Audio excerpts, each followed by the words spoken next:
Bonsoir. Le Tour de France, juste pour signaler les espoirs qui se concrétisent sur Tony Galopin, le coureur essonien dont c'est le premier tour et qui s'impose comme un professionnel très aguerri et stupéfait, d'ailleurs, qui a stupéfait pas mal de monde en s'adjugeant une très belle 4e place. C'était hier dans la 5e étape. Manuel Valls, coureur également, mais dans un autre domaine, vient de dévoiler officiellement son équipe de campagne pour les primaires socialistes et les présidentielles de 2012. Pierre Tambourin, directeur général du Génopole, en fait partie. Francis Choix et Carlos da Silva étaient là également hier soir. Christophe Garnier.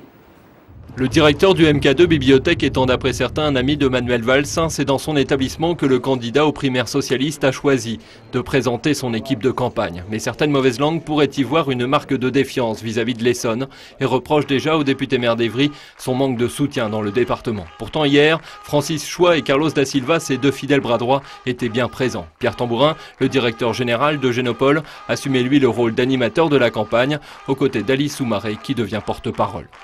Et puis la dernière chose que je voulais souligner, c'est évidemment ce grand sens des responsabilités qui est souvent partagé par beaucoup de politiques, mais qui chez Emmanuel a un sens très profond, c'est-à-dire cette capacité à dire, comme il l'a dit encore ce matin à RTL, on ne peut pas augmenter la dépense publique si l'on est responsable dans ce pays.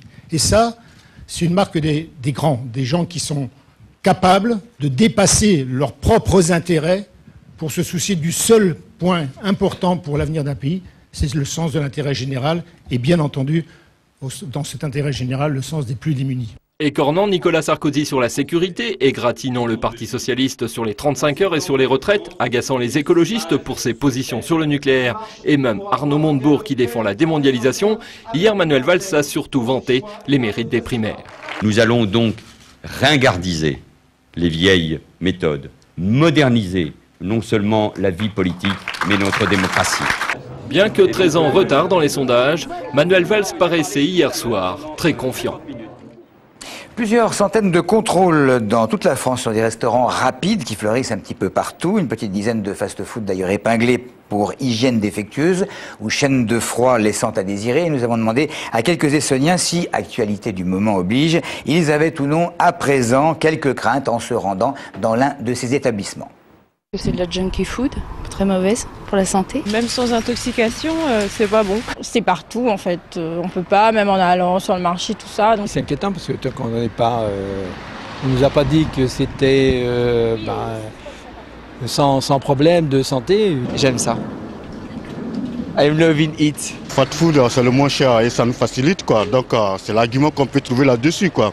Mais c'est pas pour cela qu'on n'a pas peur des maladies, on a peur. À mes risques et périls. Si on commence à vraiment se focaliser sur tous ces événements, après on fait plus rien du tout. Manger une entrecôte ou manger de la salade, c'est toujours mieux qu'à la McDo quoi. Je suis addict au McDo, j'avoue. Disons qu'on y pense, qu'on y va, mais ça m'empêche pas d'y aller quoi.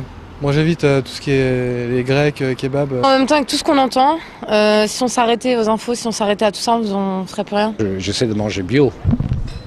Donc fast food c'est un long chemin du bio. Hein. Pas de confiance du tout en ce qu'ils proposent et de la façon dont c'est géré et de la façon dont c'est entretenu dans les chambres froides. À présent, dans le cadre de l'opération C'est l'été, découvre un métier lancée par Nadine Morano pour sa campagne de promotion sur l'apprentissage, la faculté des métiers organisait des portes ouvertes aujourd'hui à Évry, bien sûr, en pleine menace de fermeture. L'établissement serait sur le point d'être sauvé, on met ça au conditionnel quand même, grâce à une aide de la région. Audrey Coll et Claire Colombel. La faculté des métiers d'Évry ouvrait ses portes aujourd'hui pour présenter ses cursus. L'établissement accueillait collégiens, lycéens et parents pour présenter la soixantaine de formations gratuites et rémunérées en alternance de la classe préparatoire jusqu'à la licence professionnelle. Les filières présentées comme la coiffure, la restauration, la boulangerie ou encore le secrétariat permettent une formation professionnalisante aux étudiants. En revanche, la faculté, qui la semaine dernière était touchée par une grève du personnel et des étudiants, voit les menaces de fermeture s'éloigner. Créée en 2005 et gérée par la Chambre des métiers et celle du commerce et de l'industrie, l'école fait face à des dettes. La région propose de sauver la faculté des métiers en investissant 4,9 millions d'euros, dont 1,5 million à condition que les deux gestionnaires trouvent une somme identique à investir. Les suppressions de postes et de filières d'apprentissage restent en suspens. L'établissement compte aussi sur ses portes ouvertes pour accueillir davantage d'apprentis à la rentrée.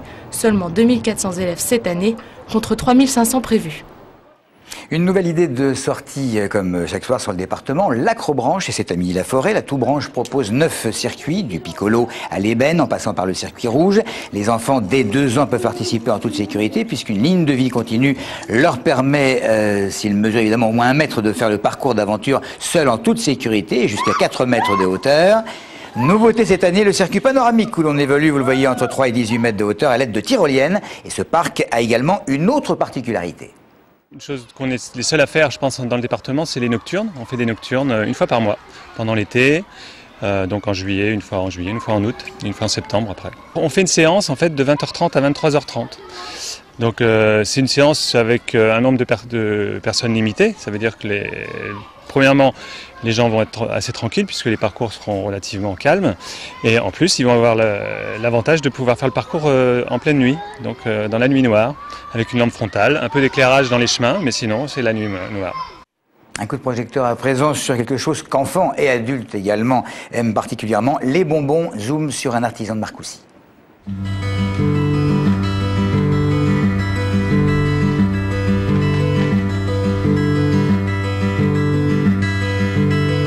L'atelier du bonbon est un monde de douceur et de tentation. Et il n'y a pas que les enfants à avoir envie de voyager au pays des roux-doudous, réglisses, guimauves, boules de gomme ou caramel mou. Voilà 2 ans et demi maintenant que Corinne Kouvida a installé à Montlhéry sur la N20 son temple de la gourmandise. C'est parti d'un socle de pièces montées pour un anniversaire. J'ai commencé à coller des bonbons dessus. Et de fil en aiguille, je l'ai fait pour mon fils, pour des amis, sans vouloir en faire un métier. Et donc, à un moment donné, j'ai été licenciée dans mon entreprise pour inaptitude. Donc, il a fallu que je me remette au travail, mais que je fasse complètement autre chose. Donc, je me suis dit, autant faire ce que je sais faire et ce que j'aime. Donc, je me suis lancée dans le bonbon. L'objectif principal, c'est de réaliser des créations à base de bonbons, c'est-à-dire que réaliser tout ce que vous souhaitez, tous les fantasmes des clients en bonbons, et là, vraiment, on peut tout faire. Tout faire, ça va de l'ordinateur portable à Bob l'éponge.